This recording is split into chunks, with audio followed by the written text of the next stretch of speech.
खुलुमबाय बेयो बडलेण्ड इंखं टेलिभिजन दिनै 7 जुन 2020 रबिबारखालि सानसेनि बरादखौ नोंथांमोननि खाथियाव लानानै फैदों आं सदानन्द दैमारिया।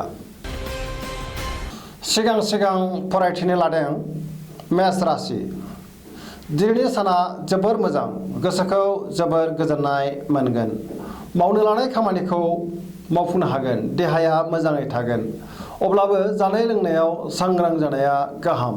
रांखावरियाव जोबोर मोजां, बेफार फालांगियाव मोजां मुलाम्फा मोननो हागोन। न'खराव अनलायनाय फैगोन, गुबुननि गोसोखौ बोनो हागोन। समाजाव मान मोनगोन, गोसोआव गोदान साननाय फैगोन, माखौबा जोबोर लुबैगोन।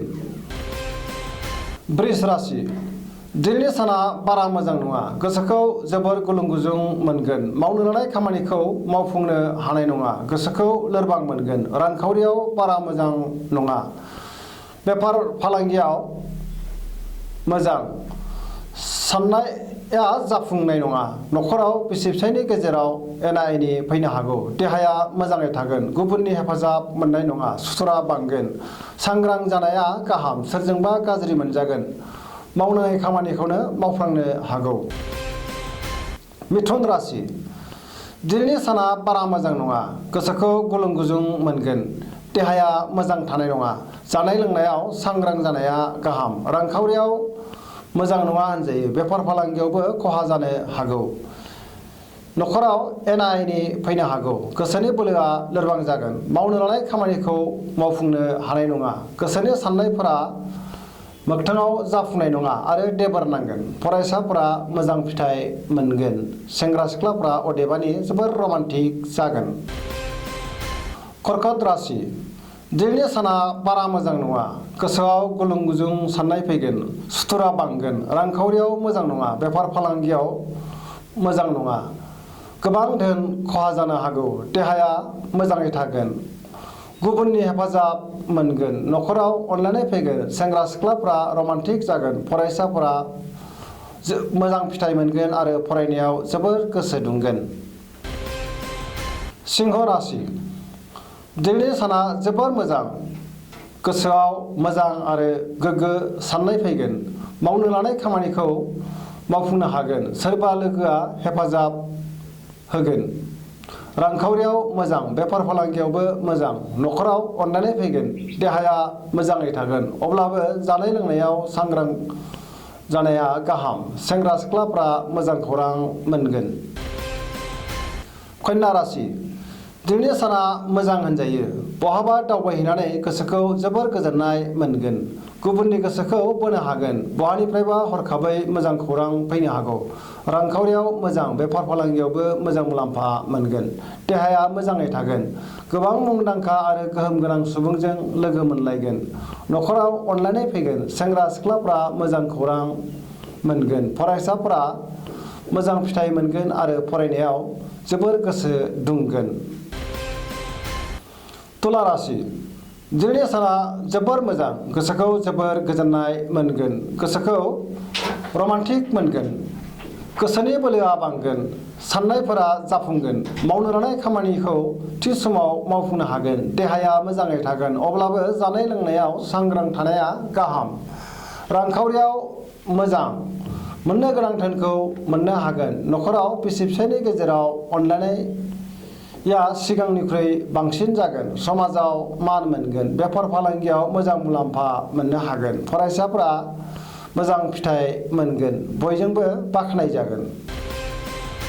वृश्चिक राशि। दिनैनि साना जोबोर मोजां, गोबां खामानिखौ मावफुंनो हानानै गोसोआव जोबोर गोजोननाय फैगोन। मावनो लानाय खामानिखौ थि समाव गोरलैयैनो मावफुंनो हागोन।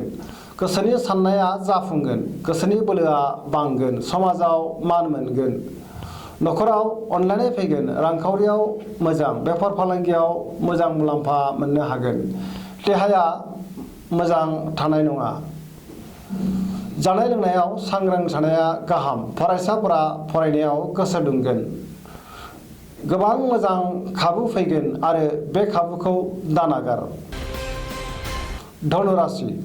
दिनैनि साना बारा मोजां नङा, गोसोखौ जोबोर गुलुं गुजुं मोनगोन। गोसोनि बोलोआ लोरबां जागोन। मावनो लानाय खामानिखौ थि समाव मावफुंनो हानाय नङा।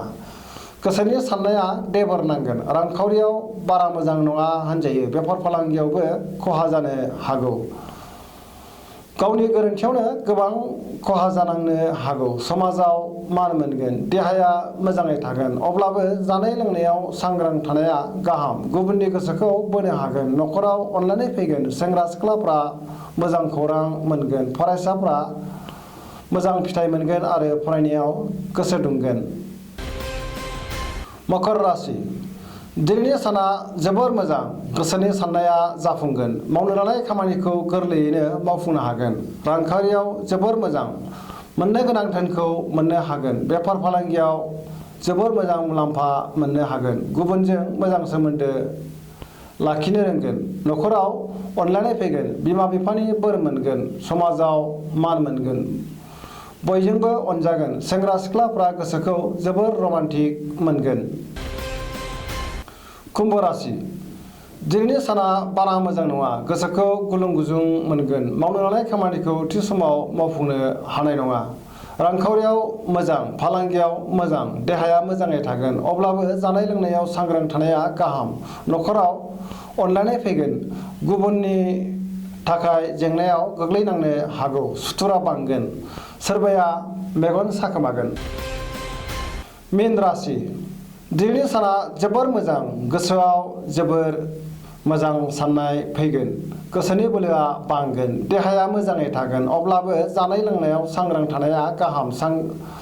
रांखावरियाव मोजां। बेफार फालांगियाव मोजां मुलाम्फा मोनगोन। न'खराव अनलायनाय फैगोन। गोसोआ जोबोर रमान्टिक जागोन। समाजाव लोगो लेवा बांगोन। फरायसाफ्रा फरायनायाव गोसो दुंगोन। लाइमोनफोरा मोजां खौरां मोनगोन।